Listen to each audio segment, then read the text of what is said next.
just a little badly timed. Maybe this isn't completely ready to be rolled out. Is that about right? Yeah, I just didn't really know where I was fitness-wise coming into this race, and I was pretty nervous. And of course, this is my rust buster of an outdoor race. I haven't raced yet outdoors, but I kind of felt like I was around 3:58 to 4 shape, and I ran 3:59.6. So, I mean, I'm happy with it. It's a good opener, and now is not the time to be fighting for a medal. It's in October, so I'm not too bummed about that. I thought it was a good opener.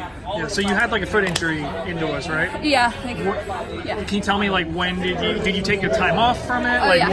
What had to happen to get back on the track? I think I took about 6 weeks off. I had a stress reaction in my navicular, so I just didn't want to mess with that, and I just took some time off. And it was actually good timing because I felt like it was a good time to have a mental break from the rigorous workouts and practice and stuff. So yeah.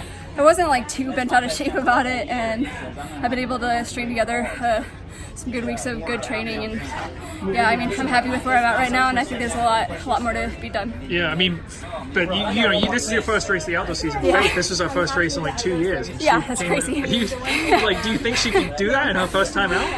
I actually didn't really look at the start list. I never tried to, because at the end of the day it doesn't matter, and I don't want to make myself more nervous than I already am. So, I mean, I knew there was going to be a really good race, and I always just expect everyone to bring their A game. So I wasn't super surprised about it. So you literally didn't know she was running this race? When did you find out she was running this race? I found out a couple weeks ago, and I took a glance at the start list, but I didn't know she hadn't raced in 2 years. I just assumed everyone's bringing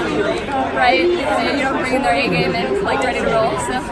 Yeah. So tell me, where do you get one of those sweet custom kits? This is actually pretty cool. I got this for the world #1 ranking last year. I didn't know I was gonna get it, and I got this box in the mail with this kid, and I was oh, they must have made a mistake. They sent me the wrong jersey. So then I went to practice and told my teammates, that's your world #1 ranking jersey. Come on.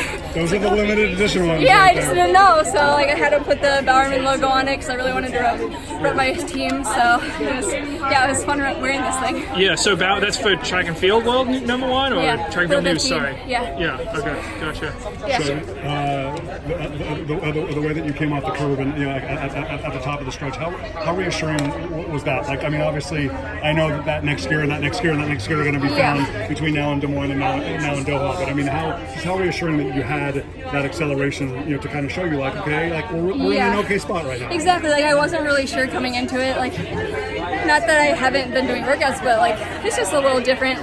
Getting into the last 200 and having those gears, and it was a nice surprise. I had the gears. I felt I shifted well. It was just I was back a little too far when it started going, and just an error that I have to deal with and fix next time. So do you have any more races between now and USA's? Are you back to altitude? What's back to altitude? And we're actually leaving tonight back to Salt Lake, so gonna go back up to Park City and get a few more weeks of good training in. Gotcha. Yeah. All right. Nice run out there.